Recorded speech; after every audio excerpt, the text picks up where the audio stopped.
Нема решение меѓу македонските и бугарските историчари за заедничко чествување на Гоце Делчев.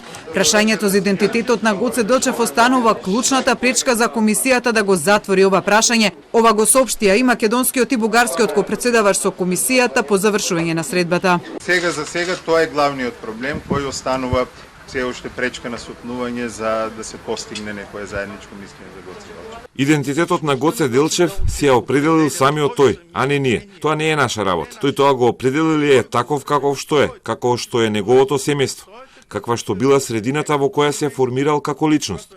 Тоа е идентитетот. Дводневните средби поминале во интензивни разговори меѓу двете страни, при што биле дадени нови предлози и идеи по прашањето на Делчев, кој, како што рече Георгиев, се основа за продолжување на разговорите понатаму, но без да открива кои се предлозите. Димитров пак дводневните разговори на Јонија за Делчев ги спореди со денешното време, облачно со дожд, но со повремено сонце, што според него сепак представува мал исчекор напред. Ако за Гоце Делчев не е постигнат напредок, има поместување околу историските учебници, како за учебникот за 6-то одделение во Бугарија, а постигнате и заеднички заклучок и за 14 забелешки од бугарска страна на македонски учебници, сите се однесуваат на средновековието. Денеска било отворено и прашањето за Свети Кирил и Методи, кој се актуализираше минатата недела, откако Бугарското собрание во прво читање усвои дека тие не се словенски просветители, туку бугарски. Димитров даде свое толкување на тоа. Никој во Българија не е казал че братите Кирил и Методи се бугарски просветители. Никој во Бугарија нема кажано дека браќата Свети Кирил и Методи се бугарски просветители. Тоа не е кажано. Не заборавајте дека делото на светите браќа е глаголицата, а така наречената кирилица, за која има и научни работи кои се многу посложени, е создадена во бугарската држава. Ѓоргиев пак вели дека по прашањето на Свети Кирил и Методи е постигната согласност во комисијата.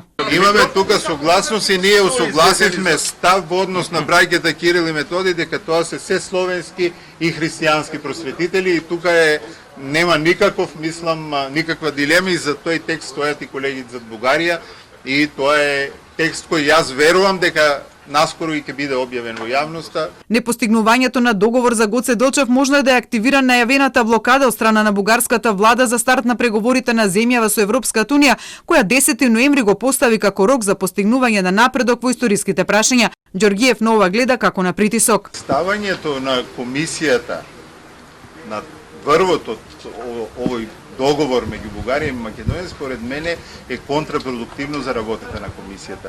Димитров пак вели дека политичарите одамна се вклучиле во дебатата на историчарите, но ти на комисијата не треба да и се поставуваат рокови. Сепак запрашан што ќе одговори во Софија на прашањето дали постигнале напредок за да и се даде зелено светло на Македонија за Европската унија, Димитров одговори дека ќе му биде тешко да даде позитивен одговор. Ќе ми биде многу трудно да дам положителен одговор. Ќе ми биде многу тешко да дадам позитивен одговор. Ќе го раскажам тоа што се случи. Оценката останува на луѓето кои очекува да сватат што станало.